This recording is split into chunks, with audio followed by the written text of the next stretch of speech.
I refused to attend my daughter's graduation after she chose to live with my ex-husband and his affair partner, and told her this on her graduation day. I, 42, have been divorced from my ex-husband, Mark, 45 meters, for 5 years now. We were married for 15 years before I found out he was cheating on me with a co-worker, Sarah, 38. The discovery of the affair was devastating, and it tore our family apart. At the time of our divorce, our daughter Emily was 13. Despite my attempts to keep things civil for her sake, the divorce was messy and painful. Mark moved out of our family home and in with Sarah almost immediately after I confronted him about the affair. This made things even more difficult for Emily, who was already struggling to cope with the sudden changes in her life. During the divorce proceedings, we had to discuss custody arrangements for Emily. I wanted joint custody, thinking it would be best for her to maintain a relationship with both parents. However, Emily surprised us all by expressing her desire to live primarily with Mark. She said she felt more comfortable with him and Sarah, and that their new home felt more stable than ours did at the time.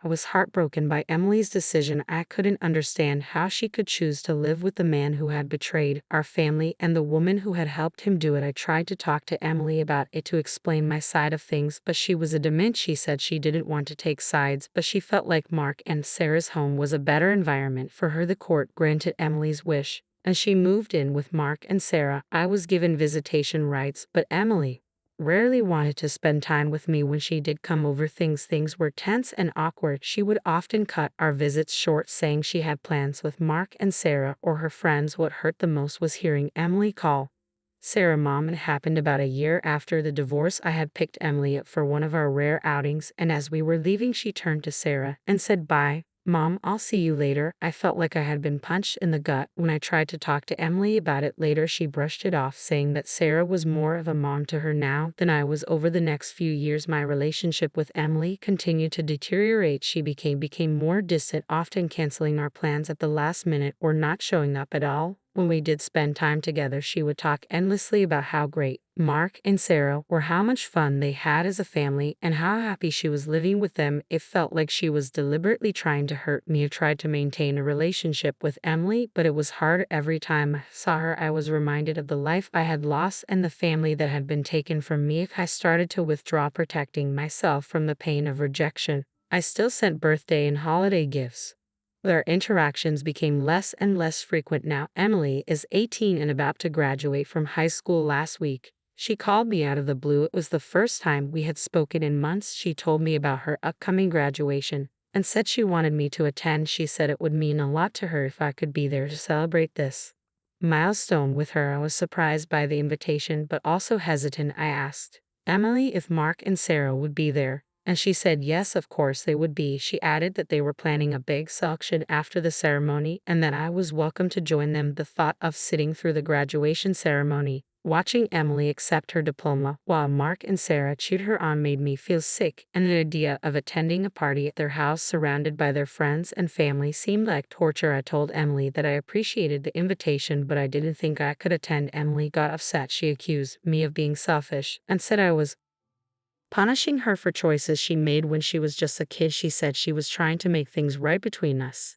and that by refusing to come to her graduation, I was showing her that I didn't care about her or her achievements. I tried to explain that it wasn't about not caring for her, but about protecting myself from a painful situation. I told her that seeing her with Mark and Sarah celebrating as a family would be too difficult for me, and I suggested that maybe we could have our own celebration, just the two of us, at a different time. Emily wasn't having it. She said if I really loved her, I would put aside my feelings and be there for her on this important day. She said my refusal to attend proved that I was the one who had abandoned her, not the other way around. Then she hung up on me. Since then, I've been bombarded with messages from Mark, Sarah, and even some of Emily's friends, all telling me how selfish and cruel I'm being. They say I'm putting my own feelings ahead of my daughter's needs and that I'm ruining what should be a happy time for her. Part of me feels guilty. I know graduation is a big deal and I hate the thought of disappointing Emily, but another part of me feels angry and hurt. Where was all this concern for my feelings when Emily chose to live with Mark and Sarah, which you started calling Sarah mom, when she consistently prioritized her relationship with them over her relationship with me? I feel like I'm being asked to pretend that the last 5 years didn't happen, to smile and play happy families for the sake of Emily's big day, but I'm not sure I can do that without completely breaking down. The thought of watching Emily celebrate with her new family, the family that replaced me, makes me feel physically ill. Should I suck it up and go for her sake, even if it causes me significant emotional pain, or am I right to protect myself from a situation that I know will be incredibly difficult for me? Update: after my last post, I spent a lot of time thinking about Emily's graduation. The pressure from everyone was intense, and I felt torn between protecting myself and being there for my daughter. In the end, I decided to attend both the ceremony and the celebration at Mark and Sarah's house. I realized I had been equally bearing Emily's educational expenses all these years. Despite the cold treatment I received, this fact gave me the strength to face the difficult situation. On the day of the graduation, I arrived at the school auditorium early. I chose a seat near the back, hoping to avoid any awkward interactions with Mark and Sarah. As the ceremony began, I watched Emily walk across the stage to receive her diploma. She looked beautiful and confident. For a moment, I felt a surge of pride, quickly followed by a wave of sadness for all the moments I had missed. After the ceremony, I made my way to Mark and Sarah's house for the celebration. The house was decorated with balloons and banners, and there were already many people there. When I arrived, I felt out of place and uncomfortable, but I reminded myself why I was there. Emily seemed surprised to see me. She came over and gave me a quick, awkward hug. Mark and Sarah nodded in my direction but didn't approach me. I could feel the tension in the air as the party went on. I watched Emily laugh and joke with her friends, and with Mark and Sarah, they looked like a perfect family, and I felt like an outsider. The pain I had been carrying for years bubbled up inside me. Finally, I couldn't take it anymore. I asked Emily if we could talk privately for a moment. She hesitated but agreed, and we stepped out onto the back porch. I took a deep breath and told Emily that I had something important to say. I explained that for the past 5 years I had been equally sharing her educational expenses with Mark. I told her that despite the way she had treated me, I had continued to support her financially because I wanted the best for her. Then I dropped the bombshell. I said that moving forward, I would no longer be contributing to her educational expenses. I explained that I had made this decision because I felt that my financial support was taken for granted, just as my role as her mother had been. Emily's face went pale. She asked me if I was serious, and I confirmed that I was. I told her that actions have consequences and that she couldn't expect me to continue supporting her financially when she had consistently pushed me away emotionally. Our conversation quickly drew attention.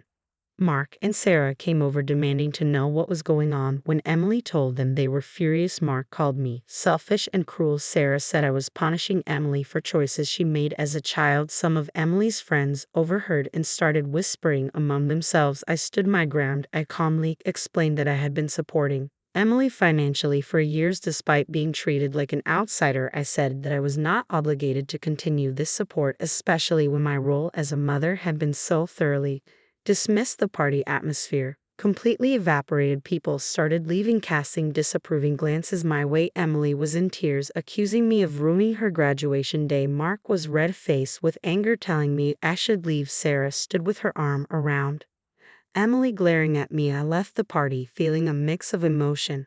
Part of me felt guilty for causing a scene at Emily's graduation celebration, but another part of me felt relieved. For years I had been silently bearing the pain of rejection while still providing financial support. It felt liberating to finally stand up for myself. The next few days were quiet. I didn't hear from Emily or anyone else. I assumed they were all still angry with me. I tried to focus on my own life, telling myself that I had done the right thing by being honest about my feelings and decisions. About a week after the graduation, I received a call from Emily. I was surprised to see her name on my phone screen. When I answered, I could hear that she was crying through her sobs. Emily explained that she had just had a conversation with Mark about her college expenses. She said that Mark had told her he couldn't fully support her education because Sarah was pregnant. He said he needed to look after Sarah and save money for the baby. Emily went on to say that Mark had advised her to look for a job to help support her educational expenses. She sounded shocked and hurt, as if she couldn't believe her father would do this to her. As I listened to Emily cry, I felt a mix of emotions. Part of me felt justified. For years I had been the one making sacrifices while Mark and Sarah played the role of the perfect parents. Now Emily was finally seeing another side of them, but I also felt sad for Emily. Despite everything that had happened between us, she was still my daughter, and I hated to hear her in pain.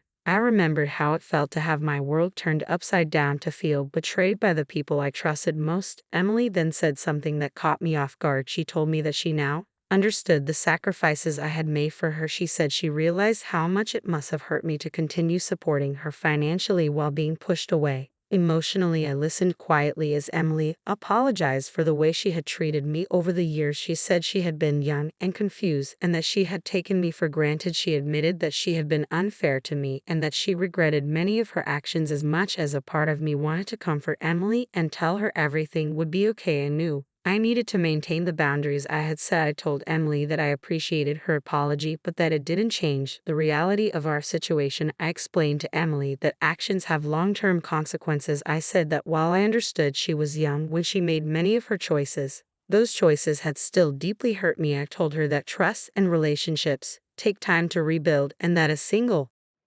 apology couldn't undo years of rejection. Emily asked if I would reconsider my decision about her educational expenses. She said she now realized how much she had relied on my support and that she was scared about how she would manage without it. I took a deep breath before responding. I told Emily that I couldn't simply pretend the last 5 years hadn't happened. I explained that while I still loved her, I needed to protect myself emotionally and financially. I suggested that she follow Mark's advice and look for a job to support her education. Emily started crying harder. At this point, she begged me to help her, saying she didn't know how she would manage college without my support. She said she was sorry for everything and that she wanted to make things right between us. I remained firm in my decision. I told Emily that part of becoming an adult is learning to deal with the consequences of your choices.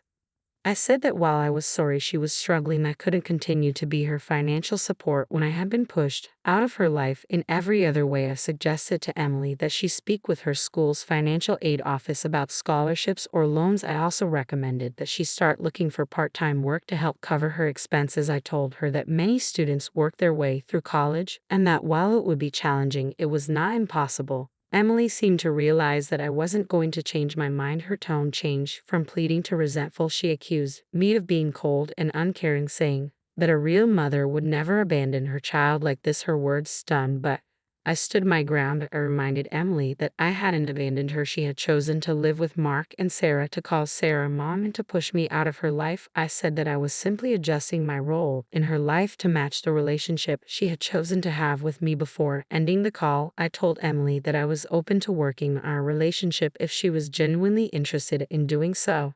However, I made it clear that any reconciliation would take time and effort on both our hearts, and that it wouldn't change my decision about her educational expenses. After I hung up, I sat in silence for a long time, processing the conversation. I felt a mix of sadness, anger, and relief. Part of me wondered if I was being too harsh, if I should give Emily another chance, but another part of me felt like I was finally standing up for myself after years of being taken for granted. Over the next few weeks, I received several angry messages from Mark and Sarah. They accused me of being vindictive and cruel, saying I was punishing Emily for their mess. Some of Emily's friends also reached out, telling me I was being a terrible mother. I didn't respond to any of these messages. I knew that no matter what I said, they would twist my words to fit their narrative of me as the bad guy. Instead, I focused on taking care of myself. I started seeing a therapist to work through my feelings about the situation. I also threw myself into my work and my hobbies, trying to build a life that wasn't centered around the pain of my broken family. Emily didn't contact me again for several weeks. When she did, her tone was different. She sounded tired and stressed. She told me that she'd have found a part-time job and was trying to figure out her college finances. She said it was harder than she had expected and that she was struggling to balance everything. I listened to Emily without offering solutions or support. I told her I was proud of her for taking responsibility for her education. I also reminded her that this was a consequence of her past choices and that learning to handle difficult situations was part of growing up. Emily didn't ask for money this time, which I appreciated. Instead, she asked if we could start having regular phone calls to stay in touch. I agreed, but I made it clear that rebuilding our relationship would take time and that she shouldn't expect things to go back to normal right away. As the weeks turned into months, Emily and I slowly started to rebuild our relationship. Our phone calls became more frequent and less awkward. Emily shared her struggles with balancing work and school, and I offered advice when she asked for it. She also started to open up about her feelings regarding the past few years, acknowledging the hurt she had caused me. I remained firm in my decision not to financially support Emily's education. But I did start to help her in other ways. I taught her how to budget, helped her look for scholarships, and gave her advice on studying efficiently while working. These interactions felt more balanced and healthy than our previous dynamic. Emily also started to distance herself somewhat from Mark and Sarah. She told me that she had realized how much they had influenced her feelings towards me over the years. She said she was trying to form her own opinions and make her own choices now. As for Mark and Sarah, they eventually stopped trying to guilt me into supporting Emily financially. I heard through Emily that they were struggling with their own issues. Sarah's pregnancy was difficult, and they were facing financial strain.